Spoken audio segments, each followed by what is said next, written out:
Halo, assalamualaikum. Semoga kabar baik semua. Dan kali ini kita akan membahas bagaimana cara menggunakan micin yang tepat supaya tanaman kita tetap subur.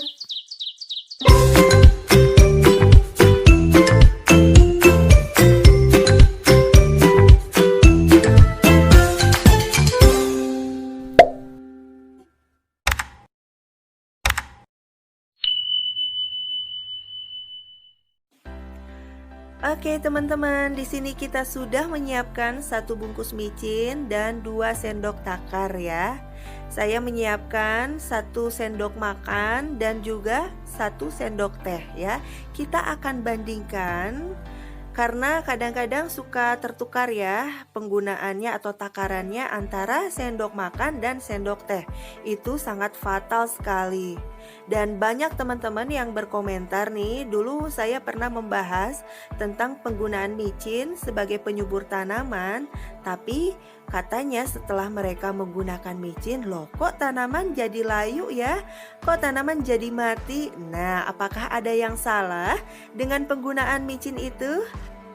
Nah, ada beberapa hal yang harus kita perhatikan dalam menggunakan micin supaya tanaman tidak mati dan layu ya.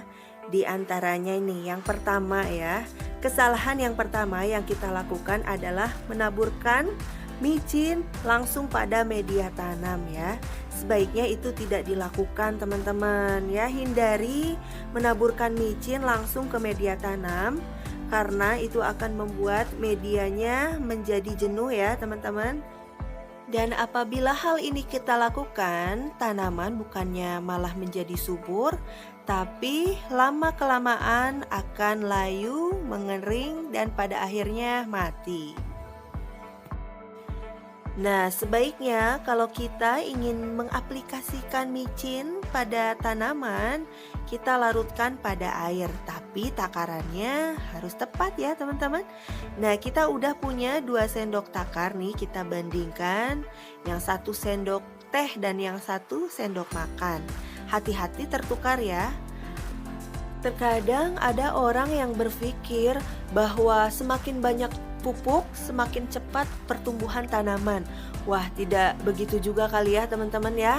Justru kalau terlalu banyak kita memberikan pupuk, itu akan overdosis. Tanaman akan mengalami kekeringan dan mati. Jadi kita pakai takaran yang pas sesuai ya supaya tanaman sehat ya. Nah, kita pakai setengah sendok teh. Nah, ini setengah sendok teh ya untuk 1 liter air. Karena pemakaian dosis yang berlebihan, ingat itu akan membuat tanaman menjadi layu, kerdil, dan pada akhirnya mati. Oke, kita campurkan setengah sendok teh untuk 1 liter air. Jadi kalau teman-teman mau pakai 2 liter air, tinggal dikalikan aja ya, setengah sendok teh untuk 1 liter air, berarti kalau untuk 2 liter air 1 sendok teh, begitu dan seterusnya.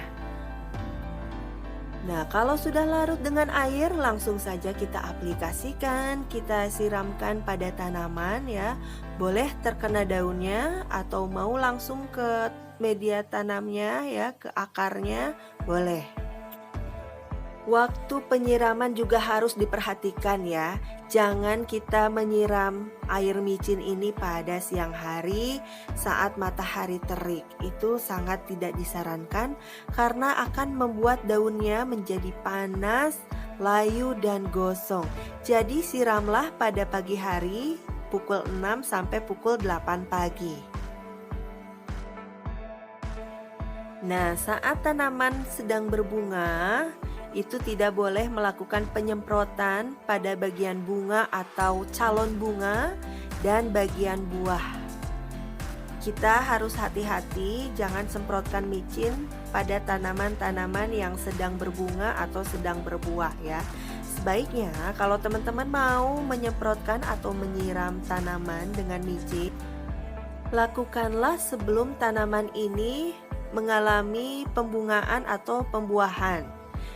Jadi lakukanlah penyemprotan atau penyiraman saat tanaman sedang dalam masa pertumbuhan.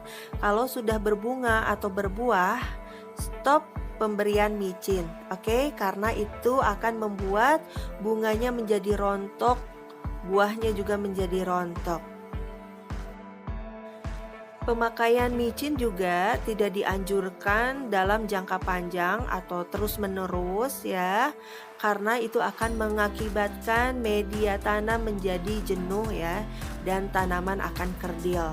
Sebaiknya penggunaan micin itu dilakukan 2 minggu 1 kali, tapi tidak dalam jangka waktu yang panjang. Dalam artian, kita boleh menggunakan micin sampai tanaman sudah subur.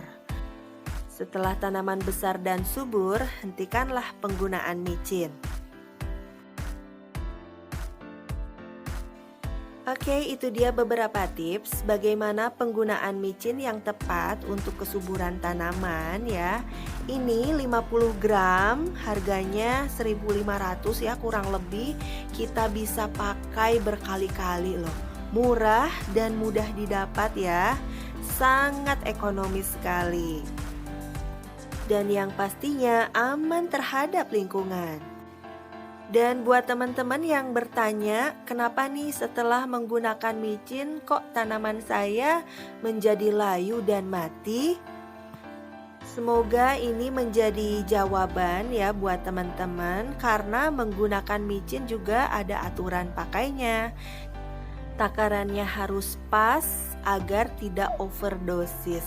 Oke, selamat mencoba di rumah. Semoga tanaman-tanamannya menjadi lebih segar, lebih sehat. Sampai ketemu di video selanjutnya. Wassalamualaikum warahmatullahi wabarakatuh. Bye-bye.